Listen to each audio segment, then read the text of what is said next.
দাদা, এই যে বড় কলা গাছ দেখা যাচ্ছে কুচটাচ্ছেন, কি করবেন? এ আছে আমরা গাই গরুরই খাতে দেবো। তা এই যে কলা গাছের এই যে গুড়া, অর্থাৎ মৃত গাছের গুড়া তো এটা? হ্যাঁ, ওই কলা কাটিয়ে নিয়ে গেছে। হ্যাঁ, আর সেই গাছ নিয়ে আইছি, আমি এই গাই গরুরই দেবো। তা এইটা তো এতদিন তো আমরা দেখি যে গরুরে মানছে সবাই হচ্ছে খড় খাওয়ায়, ঘাস খাওয়ায়, কিন্তু এই কলা গাছ খাওয়াচ্ছেন আপনি, এর কারণ কি? কারণ হচ্ছে গাই গরুরই খাওয়ালি, গাই গরু যখন বাছুর হয়, হ্যাঁ, এই কলা গাছ খাওয়ালি সে সময় এই গাই গরুর দুধ বাড়ে কলা গাছের সাথে। এই জন্য আপনি এই কলা গাছ খাওয়াচ্ছেন? হ্যাঁ, তারপরে হচ্ছে গাই গরু যখন গাভিন থাকে, হ্যাঁ, সে সময় ওই বিয়ের একটা ব্যবসা আছে, হ্যাঁ, হ্যাঁ। ওই সময় ঝামেলাটা হয় না এই কলা গাছ খাওয়ালি। মানে এতে এত পরিমাণে ভিটামিন। এতে আয়রন কলা গাছে, কিন্তু আড়িয়ে গরুরই খাইন যাবে না, গাই গরুরই খাইতে হবে শুধু। তা এই প্রতিদিন আপনি কয়টা কলা গাছ এভাবে কুচরান? এর বেশি না, ওই ধরো 15 কেজির মতো দিই এটারে। হ্যাঁ, এটা গরুরই 15 কেজির মতো করে দিই।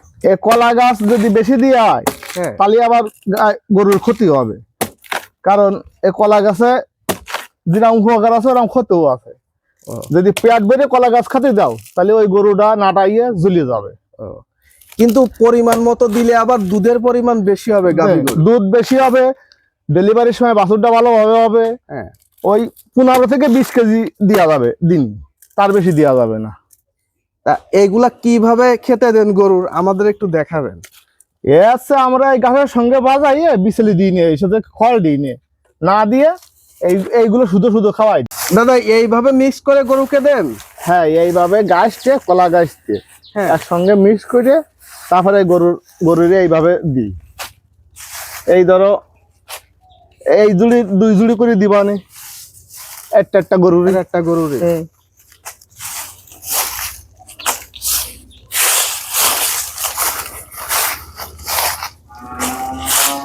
এ খালি শুধু দুধ আর দুধ। যে গরুর 1 কেজি দুধ হবে সে গরুর 2.5 কেজি দুধ হবে, যে গরুর 5 কেজি দুধ হবে সে গরুর 8 কেজি 9 কেজি দুধ হবে।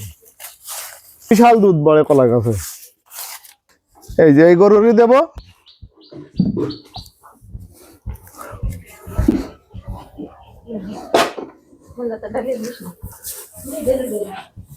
এই গরুরই আছে দেব, কিন্তু এই যে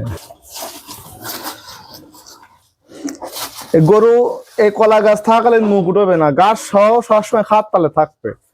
আর আমার এই গরুর আগে দুধ হইতো 1.5 কেজি, এখন দুধ হয় আমার 4 কেজি।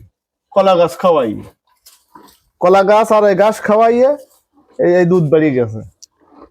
ওই বাছুর দেখো, ওই বাছুর মোটে নাটাই ছিল, কিন্তু এই কলা গাছ খাইনি পরে দুধ বাড়াছে। বাছুরের ডগ দেখো। দর্শক তো দেখেন, আসলে এই যে অবিশ্বাস্য একটি বিষয়, কলা গাছ, যে কলা গাছ আমরা ফেলাই দিই, সেই কলা গাছ গরুতে যে এই পরিমাণে খেতে পারে। দেখেন, সেই মুখ প্রথমেই ঢুকিয়েছে ঝুড়ির ভিতরে, আর এখনো কিন্তু মুখ উঠায়নি। আর আমাদের দাদা বলছে যে এই কলা গাছ যত সময় ঝুড়িতে থাকবে ততক্ষণ নাকি গরু এই ঝুড়ির থেকে মুখ উঠাবে না। দাদা, এটা কি সঠিক? দাদা, সঠিক কিনা দেখো। এই সেই দিছি আর এখনো মুখ উঠোয়নি, আরে থাকাকালীন মুখ উঠবে না। কিন্তু গাই গরুরে দিতে হবে কলা গাছ, আর এই গরুরে দেওয়া যাবে না বেশি। দেখো কিভাবে খাচ্ছে।